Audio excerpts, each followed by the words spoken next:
getting her vertical crossbow loaded up because we're out here at the blind, and it's her turn tonight to grab the bacon, as it were. I'm Chris Thorne, that's Jaslyn Rojas, and this is my 7-day subscriber survival challenge. In this challenge, there's only one rule.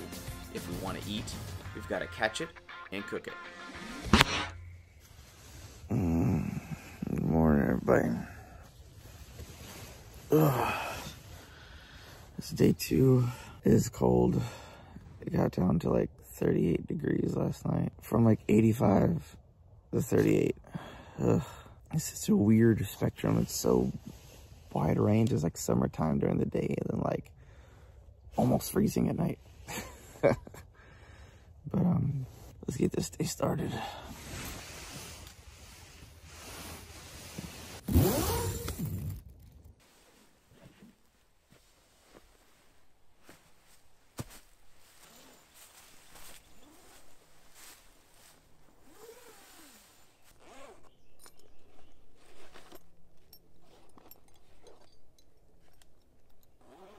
Alright, so I got my fire kit, fire steel, time to get the fire started. Alright, so I got a little bit of fire left over, some of this heartwood, a little bit harder, but with Jazz sleeping, I'm gonna see if we can get the fire started for her since she worked so hard yesterday. So I think what we're gonna do is try this. This is those sticks from the gear video, from the fat rope stick.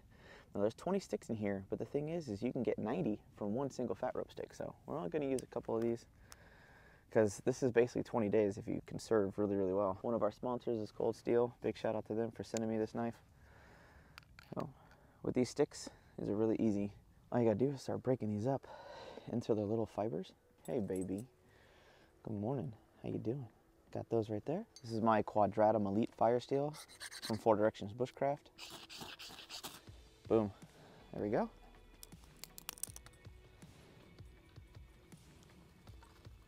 Once that catches, we'll be good to go.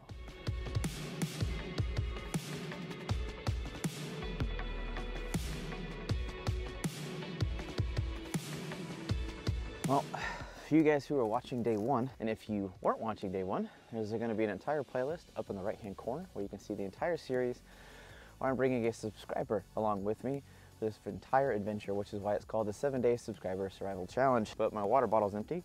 It's kind of getting double filtered, which is nothing that I'm against. 10 liters is quite a bit. She has her own bag.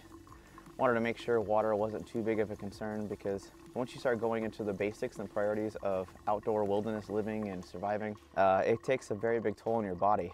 I can handle a little bit better because I've been doing it for over 3 years in a row and learned a lot about efficiency. But for someone who's never done this before, which is Jazz's case, she's a brand new newbie. So be very kind in the comments and encouraging, because she's definitely going to need it. It's very taxing on your body and your mind, trying to remember all these things that are very foreign to you, because you're used to going to Starbucks and turning on a light switch, and you want warmth, you turn on the heater. In this case, you have to do manual labor. That's just how it is. Oh, a helpful tip for survival that I want to let you guys know is when you get really close to freezing, you get freezing temperatures, the water in here can turn to ice, and that's very dangerous. You can basically break and destroy and explode your water filter. So if it gets below freezing, that is actually a major concern, which is why I'm glad I have one of these. Having a backup filter if you're going to be camping out in the winter time is going to be very, very, very important. Good morning. I got fire going. If you want to get your coffee, get that caffeine, wake up for the day. Woo!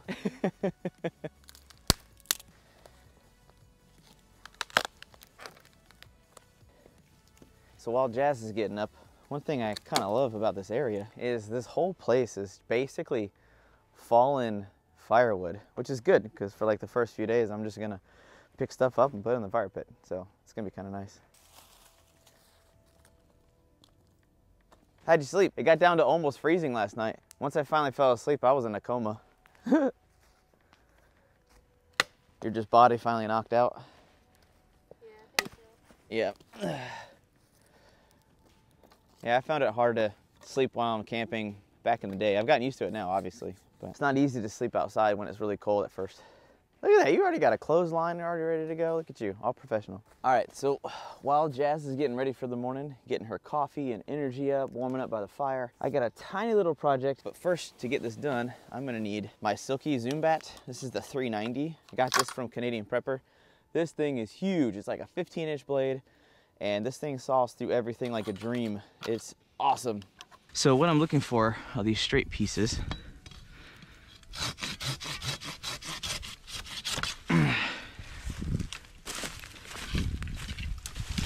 But here in South Texas, straight pieces can be in a short supply.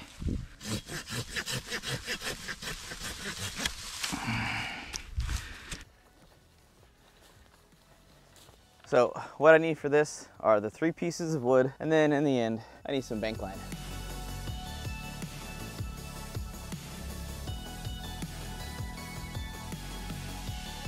All right, so just like in the 30-day survival challenge, my 7-day, I'm gonna build a tripod because inevitably traps will get you food. I'm just gonna weave around these 3 so we can create the basis of our tripod. It's pretty easy. It shouldn't be too complicated. Alrighty, oh yeah, that's working pretty good. That's holding a lot better than what I built during my Dollar Tree challenge. Holy crap. So go ahead, put that bad boy. Oh yeah, and it fits good too. Sweet.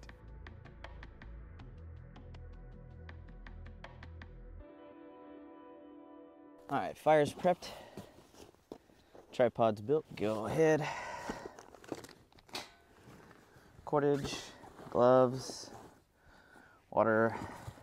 Cool. Now we're gonna go to the creek. I'm gonna go find Jazz. I'm gonna check them traps and see if anything took last night, because we set out to.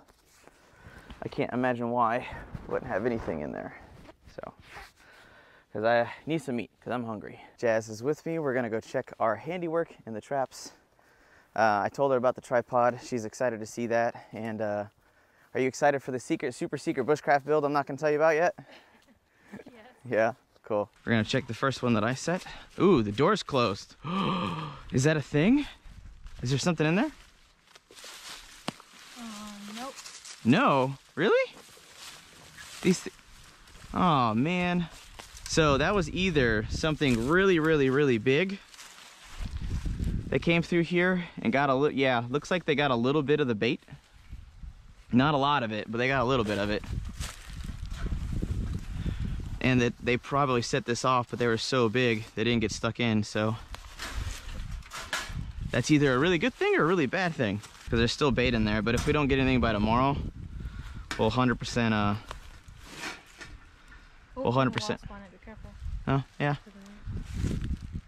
Oh, that's not a wasp. That's one of those little stinging, like scorpion, vampire, wasps, ninja things. Yeah, they hurt a lot more than a normal wasp.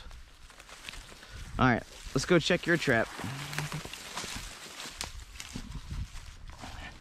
Wah, wah. Man, we're striking out hard, man.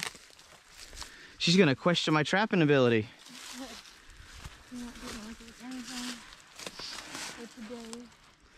Yep, nothing going on. Nothing triggered. Win some, we lose some. Yep. There's no guarantee of food ever out here. Never. Never a guarantee. We could be literally going 7 days without food. But that's why we know how to forage and grab stuff like that too. So you ready to work on some jug lines so we can go in the water and hopefully get some catfish, get some big old meaty food? Yeah. Sweet, because I'm not getting any unhungrier. The next thing we can do in the fishing world is work on passive fishing. We're gonna work on a fishing noodle. These are basically jug lines, and how they work is you take a piece of bank line, connect it to the bottom, and you put your bait up here, and these things float sideways. And then when the fish gets caught, the weight of the fish will make them go vertical. So that'll be really fun to test these out and see what they do. I just saw them, they were cheap, and I figured, heck, I haven't tried this before, might as well. Do you want to try the hori hori? Let's do some foraging while we're out there? We can do that. So bring that and the landing net. All right, let's go. Don't die. Don't die, don't die. We got all the fishing gear, got fishing nets and everything. Obviously got the tripod so we can document it for you guys. And if you guys want to know how we film and document this stuff, if you watch my day 7 video for my 7-day $20 dollar store survival challenge, you'll actually be able to see the whole gear setup in that episode. I show the tarp and all of our camera equipment and solar panels, the exact same setup. So if you want to see that, that's the best place to go find it.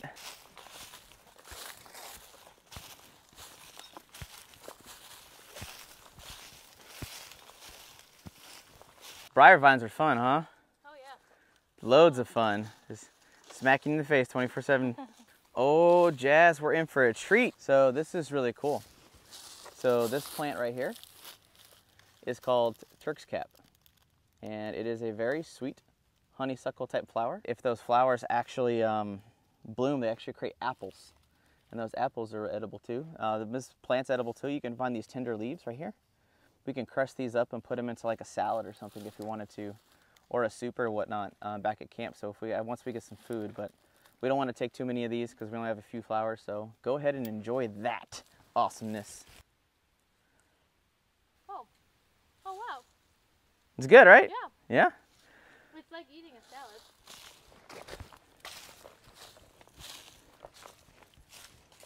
Yeah, low bridge. I got the spider web for you, so, you know.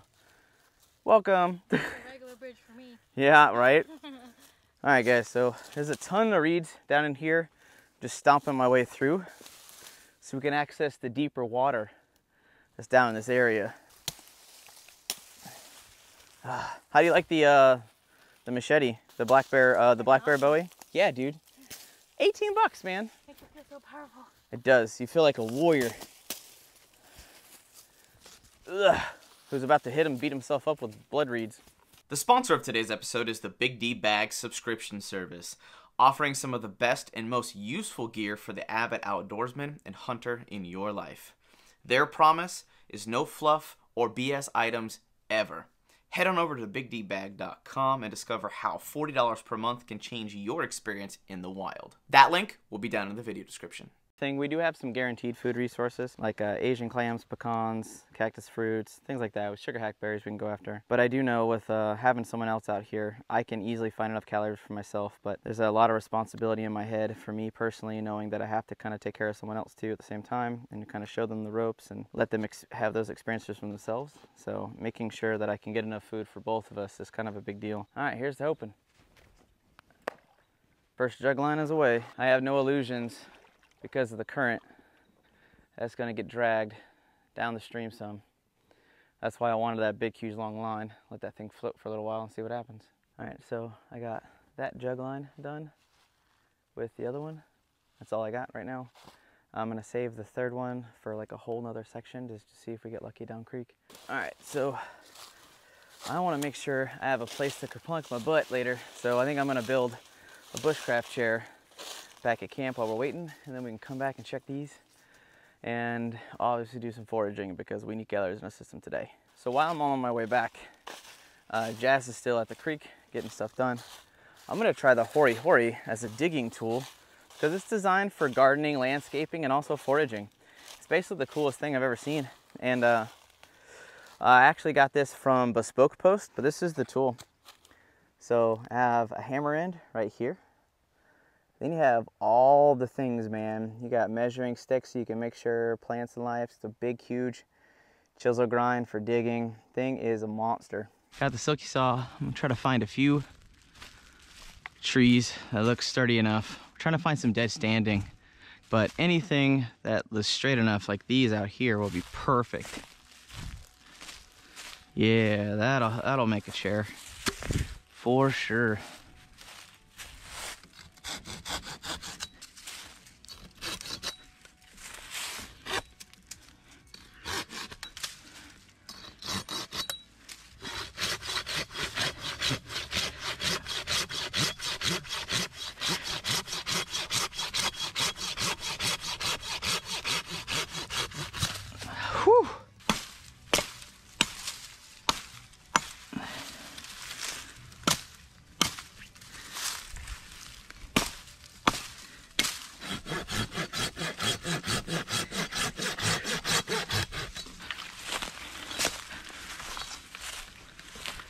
Whew.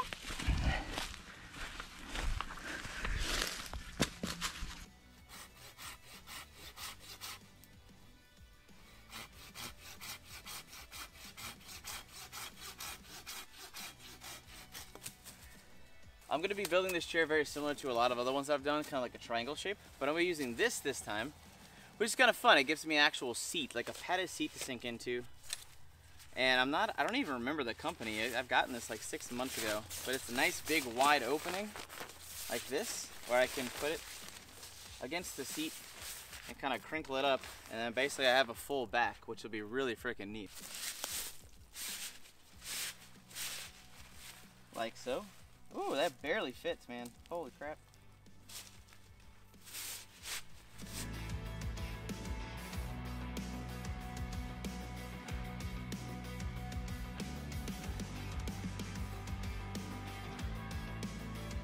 I think we're gonna have Jazz do this project too. I think she'll like this project a lot. Doing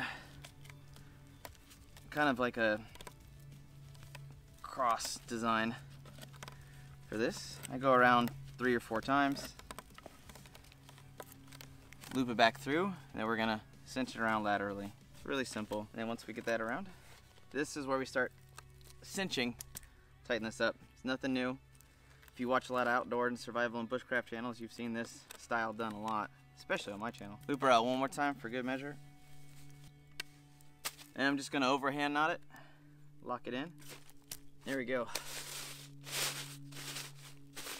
This is gonna be cool. All right, well, I guess it's time to give this thing a test drive, huh? Now that is awesome. I dig this. Oh, yes, I have a place to sit down now, do stuff, eat, work on stuff. Yeah, man. Oh, this little seat thing is nice. Your butt just sinks down and just stops instead of just feel like you're gonna get punched through. So this is a super big treat, you guys. This is Tasajillo. This is the fruit. It's almost dried up. This is the fruit. Like I said, it's almost dried up. I'm gonna see if I can squeeze this, turn this like a cactus Jolly Rancher raisin, because I'm hungry and I need to start eating stuff. But this is only like 10 feet away from camp. It's growing right on a tree. I don't know if you can see that, but that's a huge grasshopper right there. And if it gets cold enough, we're gonna start collecting those, start eating them, because like I said, we need food. It's gonna be like this individual raisin, but you guys can actually see inside. Oh yeah, it's still juicy in there. So it's not awesome looking, but it's really sweet. Wasn't a lot on it though, but I do know where we can get a lot more. Now these are what we're looking for right here. The cactus tunas, that's what they're called. They're the cactus fruit, essentially, of the prickly pear cactus.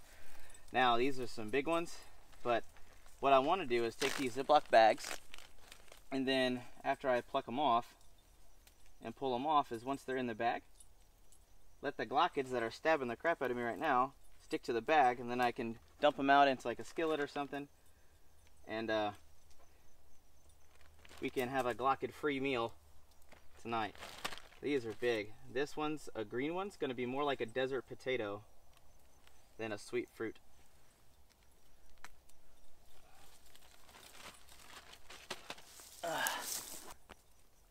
But that's what they look like right there, and we're gonna try to get as many as we can.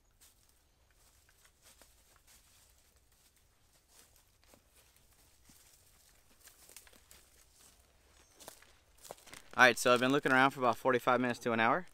I've got some green and red cactus fruits. These are going to be more like I said, the green ones are going to be more like potatoes. They're not going to be very sweet, and these red ones are going to be pretty delicious. But right now, we've got a lot of calories going on right here. I'm going to keep looking. I want to try to see as close as I can to fill up this bag. Sadly, it's going to feel like a one-hit wonder because there's not a lot of fruits. There is one that's got a lot of green on it, which means in a couple weeks we'll have a lot more of the red fruits, but we're only out here for 7 days, and today is towards the end of day 2, so we're only gonna have a good, 4 to 5 days left to make things happen. So hopefully Jazz will come back with a fish. We've got cactus fruits, so no matter what, we are eating tonight. All right, so we're here in Pecan Valley. Hey baby, you gonna help me look for pickings? Yeah, you gonna help me look for some pecans, baby? You're gonna do it in your own little way? Yeah? Good girl. All right, well, I need you to help me. You gotta use your keen nose.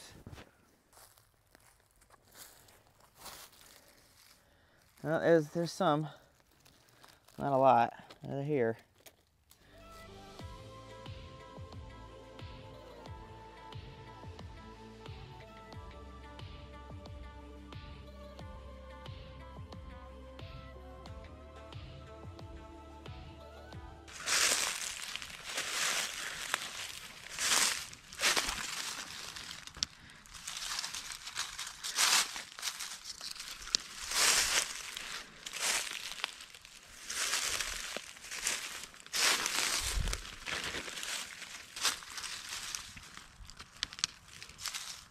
Alright guys, so right here, bam, my fruitful bounty. Hopefully this is a good like 1,000 calories worth of pecans. It's gonna be fat, protein, all the things we need. We're gonna keep hunting until we're blue in the face. Just because we didn't get any luck yesterday does not mean it's not gonna happen tonight, tomorrow, or the next day. But we gotta keep our energy up, and this is gonna do it.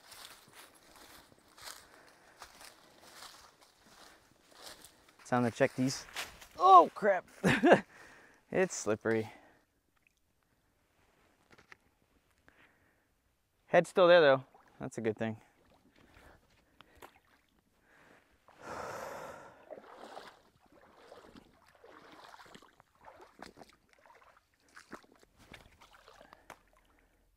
See if we can get it to be a little bit deeper this time around. All right, I think I'm gonna go back to camp and at least tell Jazz there's a little bit of good news on the food front, because I don't think she knows about any of this yet. I want you guys to drop down in the comments if you think Jazz is gonna lose her absolute mind seeing all this food. It's forage, and I think that'll give her some hope that it's definitely doable and possible for this challenge. But we have to get ready for her hunt. Tonight is her night. So I had my chance, nothing showed up. Sucks to be me. So now it's on her. Oh, cool, she's back at camp. There you go. What do you think? Ooh, yes. That's awesome. About 3 hours worth of work.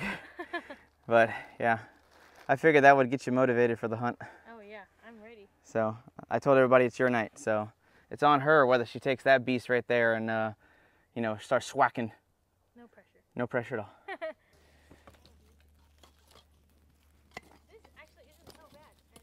Jazz is going to be making us some coffee with her coffee press before the hunt. I'm gonna go and don my alpaca stuff and get some of the warm weather gear on. So as the temperature's dropping tonight, we'll be good to go, and I'm not gonna get caught with my pants down like I did foolishly last night. So I can have some coffee. I'm not really a coffee person, but I need something in my system, some caffeine to warm up my insides. So she's gonna do her little shake and stir method and get on it. Didn't hurt nobody.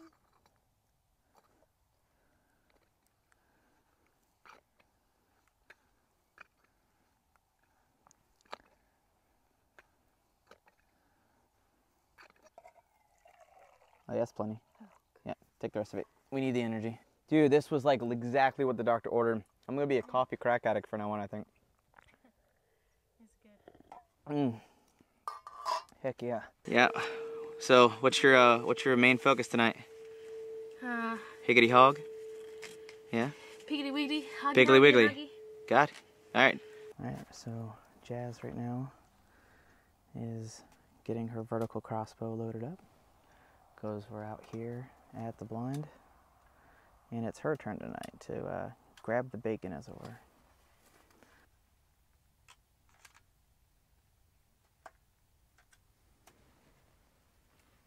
Jazz up here getting ready. We're about to go to infrared mode. It's getting kind of dark. So I know that I'm looking at myself, but I'm not used to the camcorder. Back off. So yeah, we're gonna be basically gonna be a boring shot and hopefully something happens. Look at that broadhead right there. The thing's nasty. Look at this thing. Holy moly, that thing's a beast. She actually has the buzzsaw broadhead by Cold Steel. So if that thing makes contact, it's just pretty much toast for whatever hits it.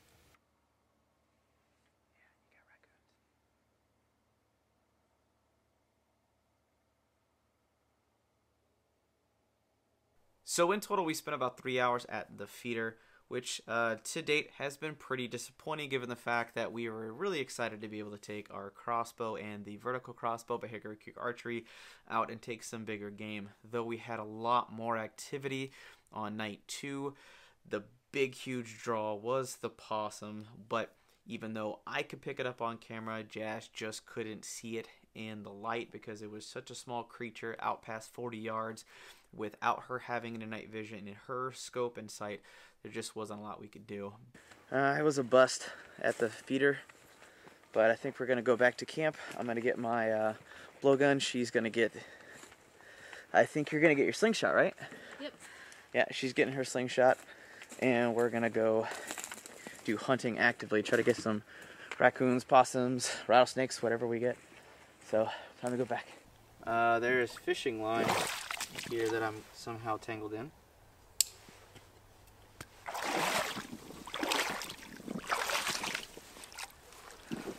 Pick that up before we go. Oh my gosh, guys, this water's freezing. Holy moly. Probably just scared away all the fish with me screaming and being tangled. Yeah, falling in this could be deadly with it being so cold out. If you couldn't get dried off and warm, that would be a nightmare.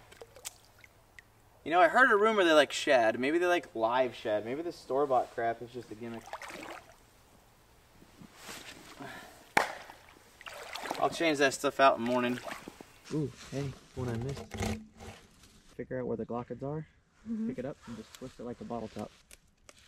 Sweet. By the way, guys, this is her first official cactus fruit, and she's about to get a ton of them here in a little bit. Yep. Pick it now. You can pick it up from top and bottom without actually, you know, getting glockets on your fingers now. So hooray for that. Now you're going to make a slice, a lateral slice, that way. Not a big thick one, just enough to get it. Yep. And then just peel it open. Now there's a lot of seeds right there in the center, but everything in between the skin and the seeds, 100% up for the taking. And you can even, if you want to just eat it and suck on the seeds and spit out the seeds, it also is pretty juicy too. Yeah, welcome to cactus life. How is it? That's good. Now I'm going to show you a trick with a Ziploc bag on how to, you know, not deal with that. But we can remove most of the glockets.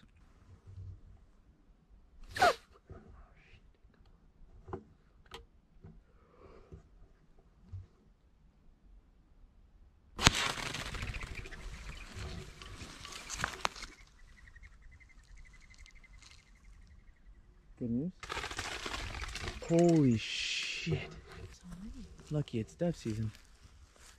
Almost got that dove though. Oh, that would have been a good meal. Well, kind of. It would have been a good collection to the meal. But there's definitely a lot of rabbits and things out there.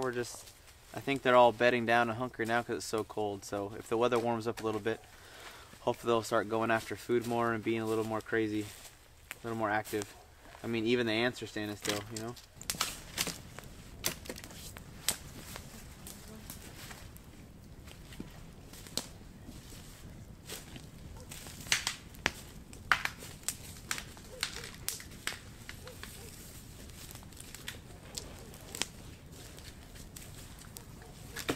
Now that's a respectable fire. Actually, I think I'm gonna move the tripod though so we don't burn it down. Start melting the stuff. Ooh, that was getting hot.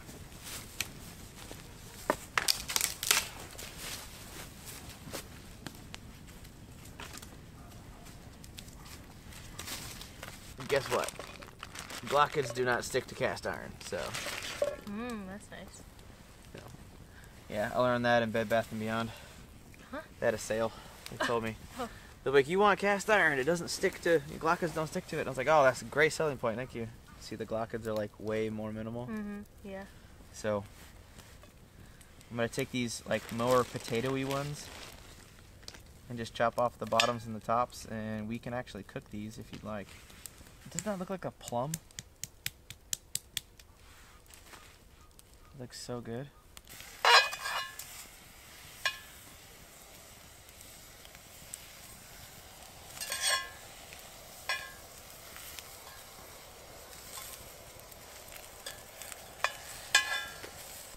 How's the cactus fruit? That's good. Yeah? A lot of seeds though. A lot of seeds?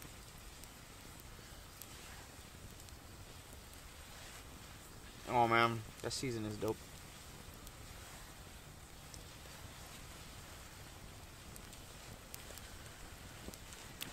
It's made for me, but I'm gonna let it ride. Bottoms up, yo.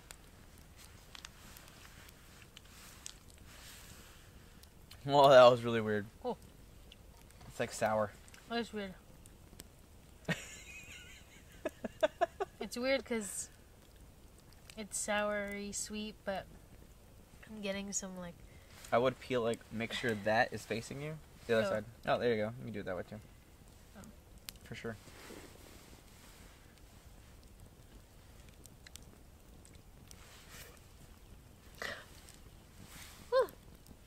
This one will probably be closer to the unsweet. This particular one.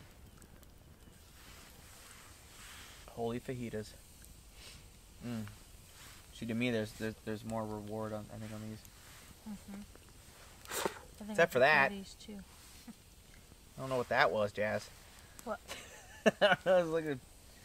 I think it goes to the shell piece that's in the middle. Oh. I was like, what was that? That's weird. Can't expect perfection. Yes, I can. No, I'm kidding. Just joking. People are like, dude, he's not. a dick. This is he's a slave driver. Don't listen to him.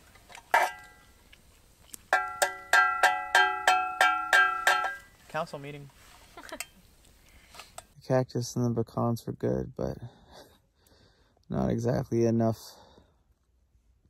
Maybe would have been enough for one person, but I gotta really work hard on getting more food. To be fair, this is my first time doing this in a fully winter month. I've done challenges kind of bobbing in between either early spring or late fall, but never full dead winter out here. So it's definitely a different type of challenge, even though this is the same area. Some things aren't in season, animals are acting differently, and I'm trying to get you adjust to them as fast as I can and figure it out. Almost got that dang freaking dove. Oh my gosh, that would have been such a good meal to have that added to what we had.